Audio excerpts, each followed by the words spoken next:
या महाराष्ट्रामध्ये अनुसूचित जातीमध्ये 59 जाती आहे, परंतु हे आरक्षण झिरपण्याच्या सिद्धांतानं 57 जातीपर्यंत पोहोचले नाही।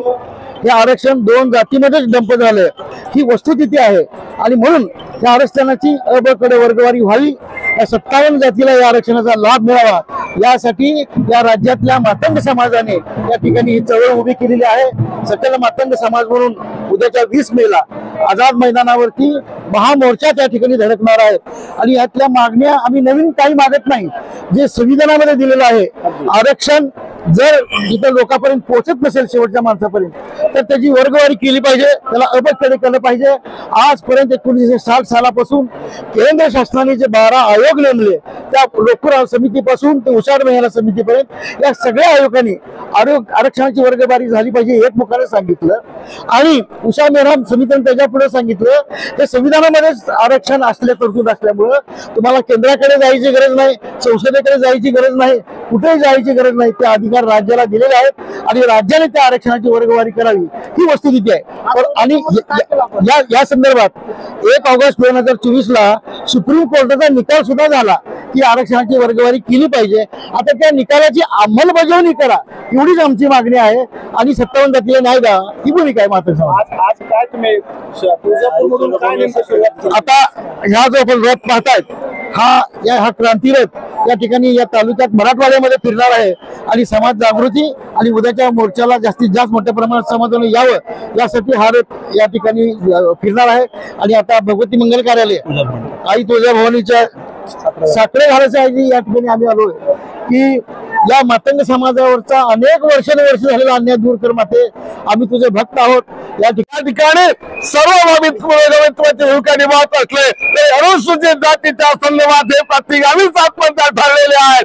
कारण उत्तर महाराष्ट्र असो, हरियाणा असो, तुमचा तेलंगणा नवनव राज्य असो, अनेक राज्यामध्ये आरक्षण वर्गीकरण लागू झालेलं आहे। मात्र या पुरोगामी म्हणणारा महाराष्ट्रामध्ये आजही वर्गीकरणाच्या अनुषंगाने उच्च भूमिका घेतल्या जात नाही आणि म्हणून या सरकारला सद्बुद्धी द्यावीत अशा पद्धतीने वाजत गाजत आम्ही आई तुळजाभवानीच्या दरबारात आलेलो आहे आणि हा दरबारातला हा नारा घेऊन ही क्रांती घेऊन आम्ही सरकारच्या दरबारामध्ये त्या ठिकाणी जाणार आहोत। सरकारवर चाल करून देणाऱ्या 20 मेला जाऊन आरक्षण वर्गीकरणाची मागणी गेल्या वर्षानुवर्ष जी प्रारंभित आहे ती पूर्ण केल्याशिवाय होणार नाही आणि आई तुळजाभवानीच्या या दरबारामध्ये आम्हाला खात्री आहे, आम्हाला विश्वास आहे की ही मागणी हे सरकार तात्काळ पूर्ण करेल आणि त्यांना तात्काळ आई तुळजाभवानी सद्बुद्धी देईल जेणेकरून आरक्षण वर्गीकरणाच्या प्रश्नाचा परंतु डॉक्टर बाबासाहेब आंबेडकरांनी समता आणि संधीची जी भूमिका या राज्यकर्त्यांना स्वीकारलेली आहे,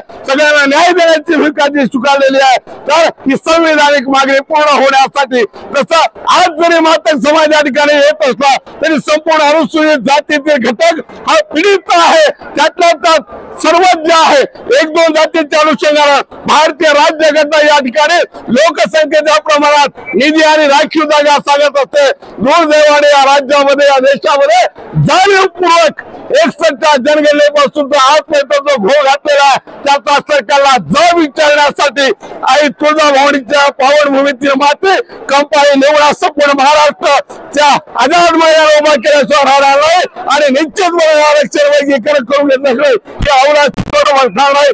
जय लहुजी, जय भीम, जय शिवराय, जय आहे कुठेतरी तुमची दखल घेतली जात नाही, यानंतर भूमिका काय असणार आहे?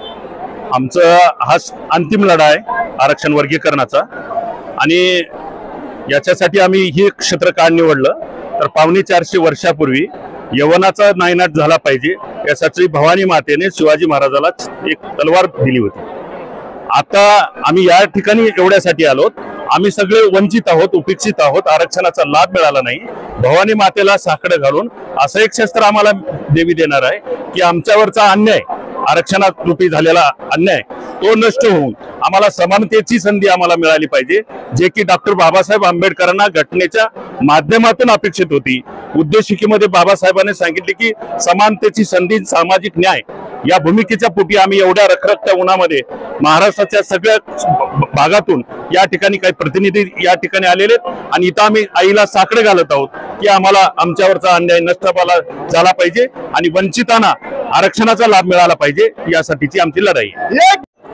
जय लहोजी, आम्ही आज संबंध राज्यातून मातंग समाज, सकल मातंग समाज, सर्व बांधव, कार्यकर्ते बांधव आई तुळजापूर सगळे आम्ही आलो आहोत की या महाराष्ट्राच्या मुख्यमंत्र्यांना सद्बुद्धी देऊ आहे तुळजा भवानी माती, त्यांना चांगली बुद्धी देऊ की आमचं आरक्षण अगोदर ताबडतोब जाहीर करावं, ह्या मेसेज आम्ही आज आलो आहोत।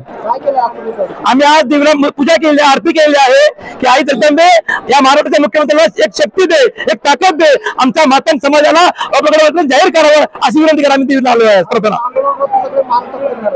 हा रथ पूर्ण राज्यात फिरणार आहे, आमचा हा रथ, हा जी क्रांती रथ आहे पूर्ण राज्यात फिरणार आहे।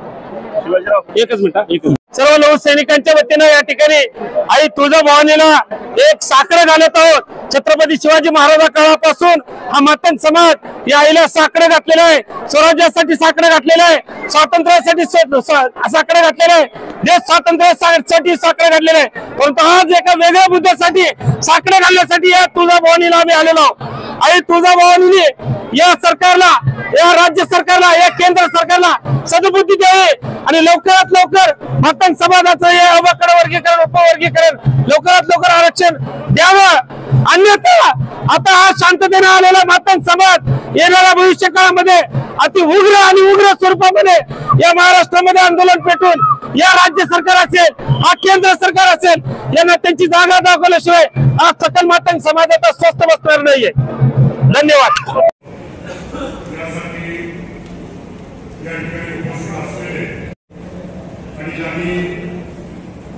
विधान भवनामध्ये 4 ते 5 मातंग समाजाला आपल्या शब्दातून तलवारीचे धारे फुटण्यासाठी भाग पडले। प्राध्यापक लक्ष्मणराव ढोबळेसर, त्याचबरोबर